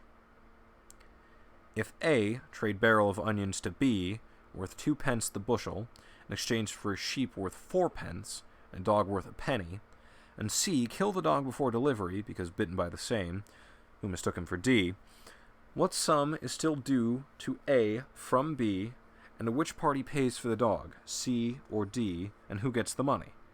If A, is the penny sufficient, or may he claim consequential damages in the form of additional money to represent the possible profit which might have insured from the dog, and classifiable as earned increment, that is to say, usufruct? Verily, in the all-wise and unknowable providence of God, who moveth in mysterious ways his wonders to perform, have I never heard the fellow to this question for confusion of the mind and congestion of the ducts of thought. Wherefore, I beseech you, let the dog and the onions and these people of the strange and godless names work out their several salvations from their piteous and wonderful difficulties without help of mine. For indeed, their trouble is sufficient as it is. Whereas, an I tried to help, I should but damage their cause the more, and yet mayhap not live myself to see the desolation wrought. What do you know of the laws of attraction and gravitation? If there be such, mayhap his grace the king did promulgate them whilst that I lay sick about the beginning of the year, and thereby failed to hear his proclamation. What do you know of the science of optics? I know of governors of places, and seneschals of castles, and sheriffs of counties, and many like small offices and titles of honor, but him you call the science of optics I have not heard of before. Peradventure it is a new dignity. Yes, in this country. Try to conceive of this mollusk gravely applying for an official position of any kind under the sun. Why, he had all the earmarks of a typewriter copyist, if you leave out the disposition to contribute uninvited emendations of your grammar and punctuation. It was as unaccountable that he didn't attempt a little help of that sort out of his majestic supply of incapacity for the job. But that didn't prove that he hadn't material in him for the disposition. It only proved that he wasn't a typewriter copyist yet. After nagging him a little more, I let the professors loose on him, and they turned him inside out, on the line of scientific war, and found him empty, of course. He knew somewhat about the warfare of the time, bushwhacking around for ogres and bullfights in the tournament ring and such things. But otherwise he was empty and useless. Then we took the other young noble in hand, and he was the first one's twin for ignorance and incapacity. I delivered them into the hands of the chairman of the board with the comfortable consciousness that their cake was dough. They were examined in the previous order of precedence. Name, so please you? Pertipoli, son of Pertipoli, Baron of Barley Marsh. Grandfather, also Sir Pertipoli, Baron of Barley Marsh. Great-grandfather, the same name and title. Great-great-grandfather, "We had none, worshipful sir," the line failing before it had reached so far back. "It mattereth not. It is a good 4 generations, and fulfilleth the requirements of the rule." "Fulfills what rule?" I asked. "The rule requiring 4 generations of nobility, or else the candidate is not eligible." "A man not eligible for a lieutenancy in the army unless he can prove 4 generations of noble descent. Even so, neither lieutenant nor any other officer may be commissioned without that qualification." "Oh, come, this is an astonishing thing. What good is such a qualification as that?" "What good? It is a hardy question, fair sir and boss, since it doth go far to impugn the wisdom of even our holy Mother Church herself." "As how?" "For that she hath established this self-same rule regarding saints. By her law none may be canonized until he hath lain dead 4 generations.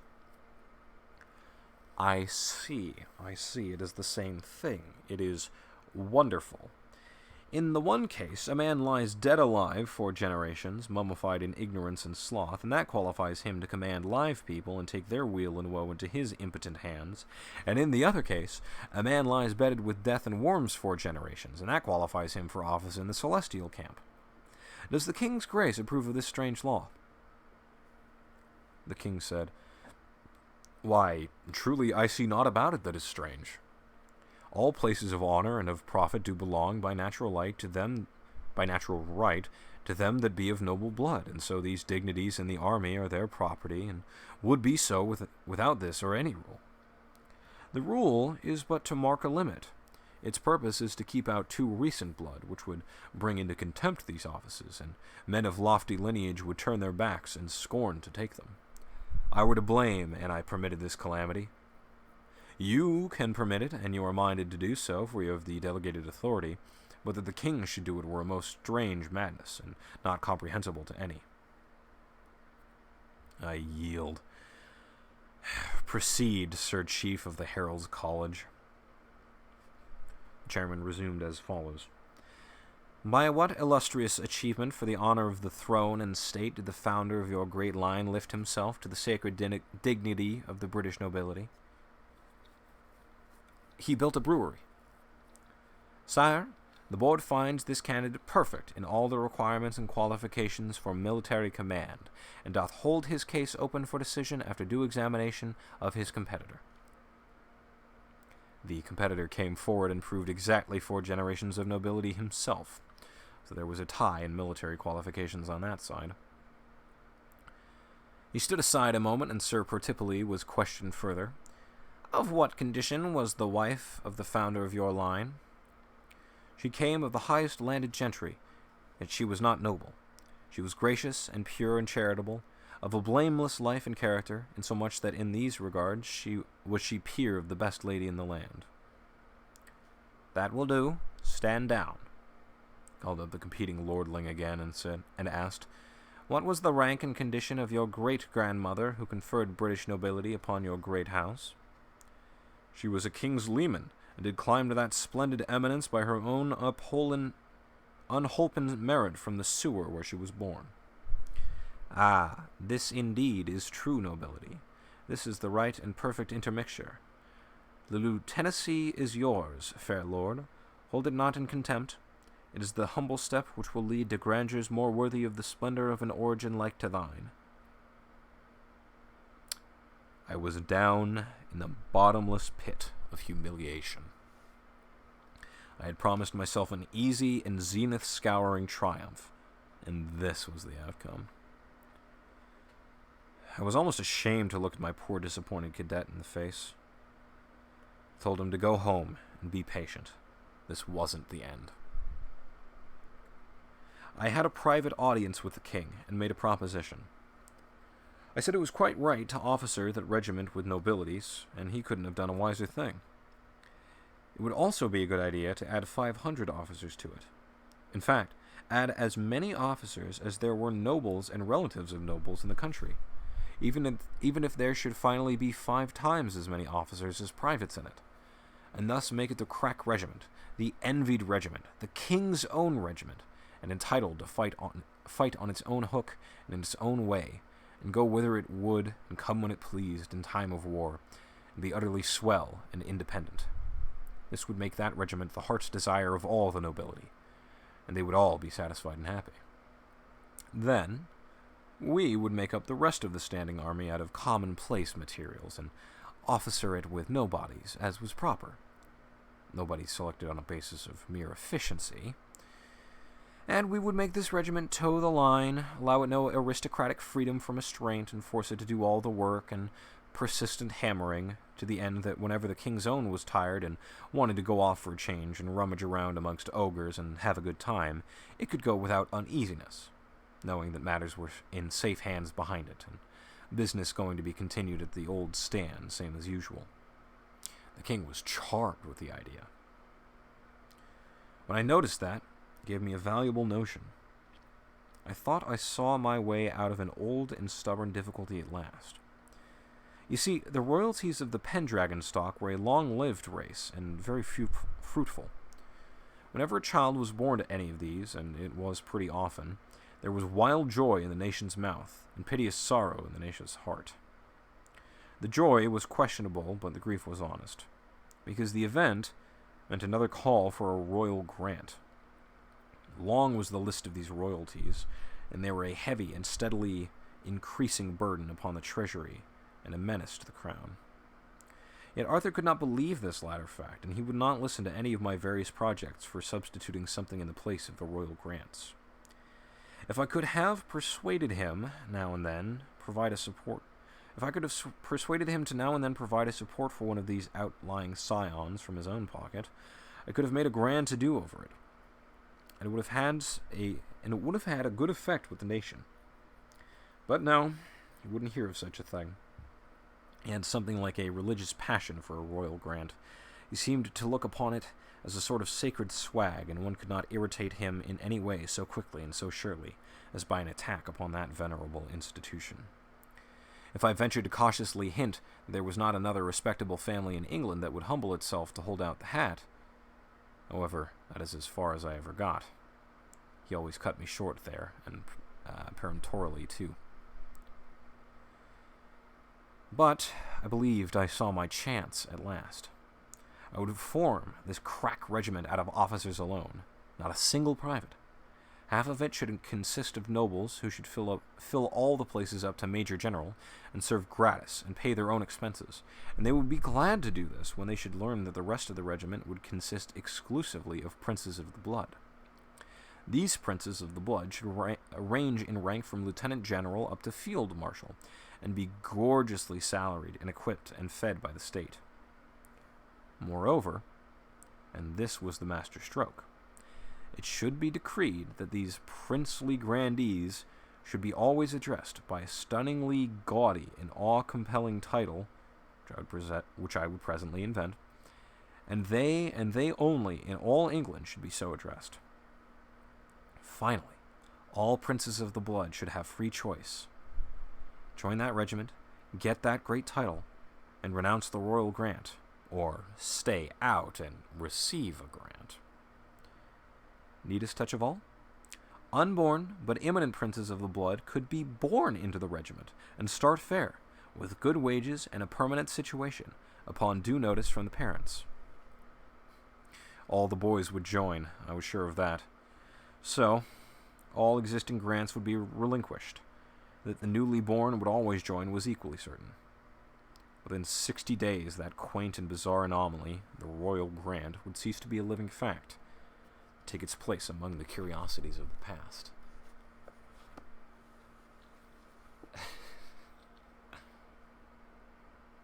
You can, Corey. You should be able to. There is a tool. Let me...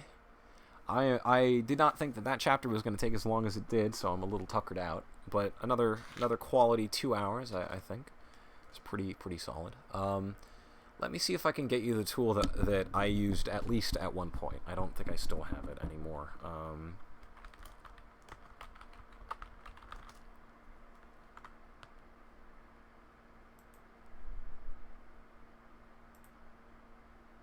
Let's see. Okay, well, I guess this will work, maybe. I don't know. There was an actual downloaded tool that I used that was very good. I think it was Tidy Labs here. Maybe I was wrong. I'm not finding an easy, immediate resource, but I promise you, VOD downloading is totally doable, and at least in my case, I highly encourage it. Quinn, which character is haughtily tossing his cape? Do you recall?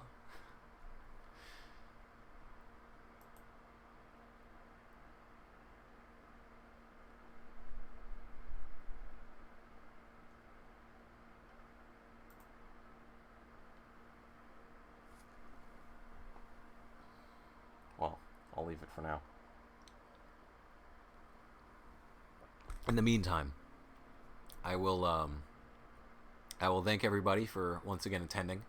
I'm fairly certain that I'm going to have another stream tomorrow. Probably around this same time frame. Oh, the young lord being interviewed. Yes, yeah, very much so. Yeah, he's got a haughty demeanor to his speech, and I hope I was able to communicate that verbally. But regardless, yeah, I hope everybody had a good time. And before I go, I'm going to find that video that I played a little bit earlier. The funny skeleton and all. Yeah, here we go. There you go. Ah, you're moving. Well, I give you the best of luck, Rachel.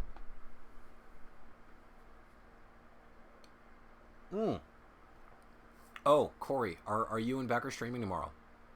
If you are, I'm gonna say no stream tomorrow. And I will wait until you guys are doing something else. I don't like to step on anybody's toes. Okay, cool. Excellent. I'm going to be filing that away in my brain. That's good to know. But like I said, thanks everybody for tuning in. I noticed, by the way, that the last VOD has a bunch of views.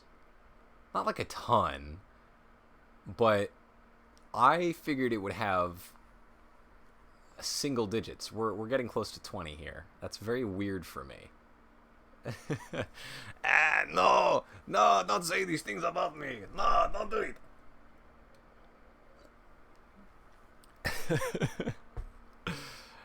Anyhow, yeah, in that case, I don't know. I might take Sunday off. I might just take the weekends off. Maybe next stream will be Monday. I missed a couple days this week, and I felt bad about that. But there was some miscommunication stuff going on. I love that we're using the Sulfured emotes in my chat. I don't have any emotes that I can do. Like, I don't have any emote slots. Well, the VODs will absolutely be available, and if I find the tool that I had been using, I will put it in. I don't know. Maybe I'll PM you or something. If enough people are interested, maybe I'll just put it in Sulfured. But anyways, my point is, I find it so funny that people are using the same codes for the Sulfured emotes here. And I recognize all of them. I know them. I know enough of them well enough at this point. Emo? Was that a typo? Was that a typo, Quinn? But I will say, I don't know if I would necessarily, if I had emote slots, use them. Only because I would feel a little bit bad. Because there are a ton of people who go on Twitch and they stream just them doing art. And I would hate... This is such a silly thing. I would hate to bogard the Sulfured emotes in my own streams where it's not strictly Sulfured stuff. So, you know. Maybe one day, far off in the future, if I ever somehow... Yeah, I would need to make affiliate. And that's quite the proposition. I meet a lot of the requirements. I don't remember what all of them are. But I think it's the followers. Yeah.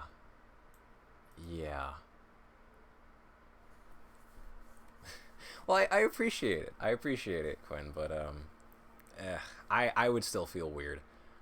Wait, is it 20? What? Wait, do I qualify for affiliate? There's no way. No. Come on. Hold on. You're gonna weird me out. Okay, yeah. All right. Okay, all right. Thank goodness. I was gonna say that's that's too much responsibility. Honestly, I mean, I don't know. Maybe I start doing like generic Twitch streams where I play the funny video games after I finish this book. I don't know. I don't know what people are interested in. I don't know what the kids like. What's that stupid thing? What do the kids like? Memes about skeletons, piss, communism.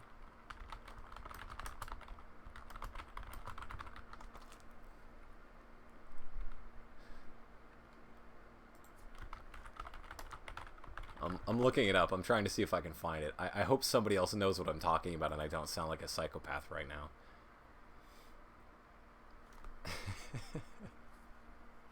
I'm not old. I'm doing a reference. So it's a Tumblr post from not that far back. I do sound a bit like a psychopath, but it's okay. I'm not old. I'm not. I'm 22. That's cool. Definitely didn't forget my age for just a second there. Anyways, I'm just dragging this on because you guys are great company, but I need to go. I need to eat something. I'm very hungry. Am I younger than you, Corey? Yeah, Snowball's, I think, the oldest person in my chat right now. Unless there's some, like, some person who's lurking and not saying anything. This is an interesting bot, excuse me, not bod. You can tell it's been a long stream, as I'm starting to mispronounce things. There's a bot in my chat right now called DC Server for Small Streamers. I don't know what that is. I'm gonna have to look into that. But for the very last time, thanks for attending. Thanks for being here. Bulb. And next stream, maybe Sunday, maybe Monday. It depends on how I feel on Sunday, but I will let you guys know. But goodbye.